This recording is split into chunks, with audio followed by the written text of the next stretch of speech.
Lungs என்ன லட்சணத்தில் இருக்குன்னு ஒரு சின்ன டெஸ்ட் வைக்க போகிறோம். ஸோ கீழே வந்து 3, 2, 1 அப்படின்னு ப்ரீத்தை ஹோல்ட் பண்ணிடணும். இப்போ க்ரீன் லைட் ஒன்று ஓடிட்டே இருக்கும். ஸோ நீங்கள் குட் ஆவரேஜாக பெஸ்ட்டான்னு பார்த்துருவாங்கண்ணா.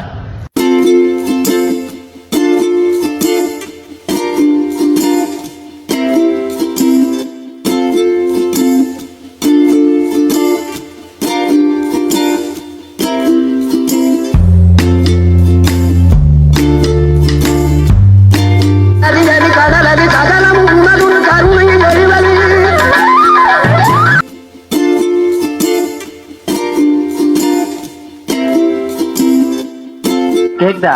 என்ன கேக்குதா? கேக்குதுடா, கேட்காம இருக்க மாட்டேன். நாம தான் இந்தாச்சு போயாச்சு வந்தாச்சு ரைட்ல ரைட் போயாச்சு. யாரெல்லாம் கச்சேரியும் மூச்சாலக முடியாமல் போச்சா அவங்கள ஒரு லைன் கோட் சப்ஸ்கிரைப் பண்ணிட்டு போகிறது அப்படியே.